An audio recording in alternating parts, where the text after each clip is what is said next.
this exercise and set of assignments is about using inversions of triads. And the one we're going to start with is the second inversion. You should already be able to identify or form inversions, but just quick revision. Inversions are when the triad has a note other than the root of the triad as its lowest note. So this is what's called a root position triad. The basic triad has got a C major triad and has C, the root, in the bass, so it's called root position. If I move the C,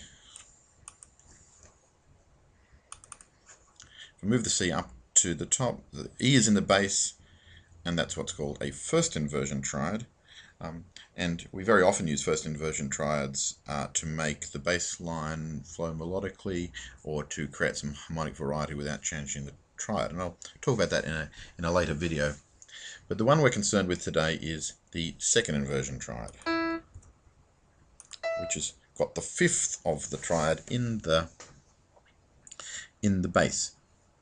It's a relatively rare beast. It's only to be used in particular circumstances.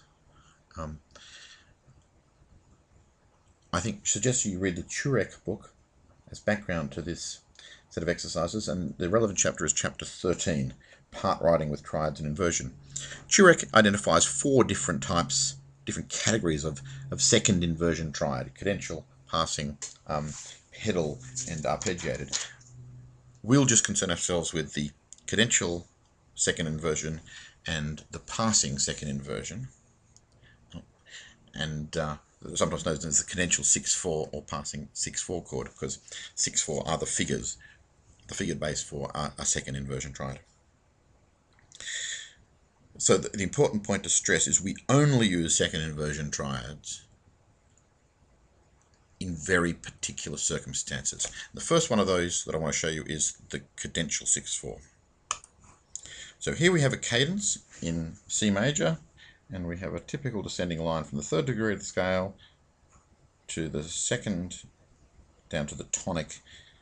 Of course, the second degree is going to be harmonized with the dominant.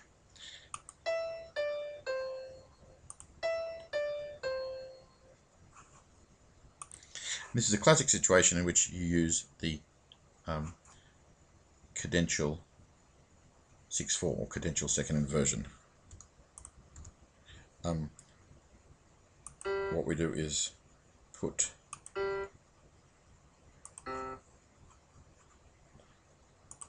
we're harmonizing the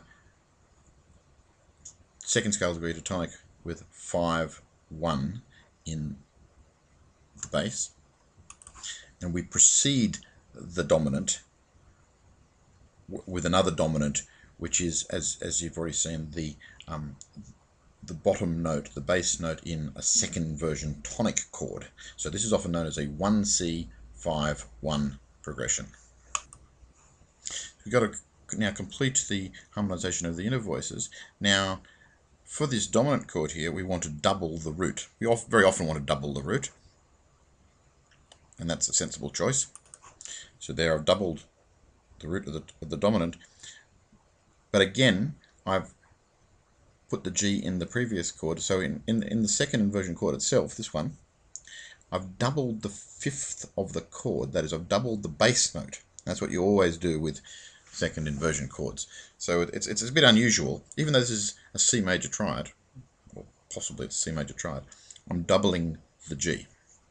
Now we simply have to fill in the tenor. What's missing from the C chord? Well, the C itself. What's missing from the G chord is the B, the leading note.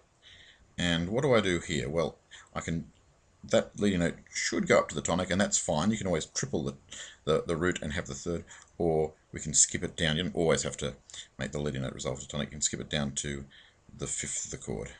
But I'm going to follow the rules exactly and make our leading note rise. There you have it.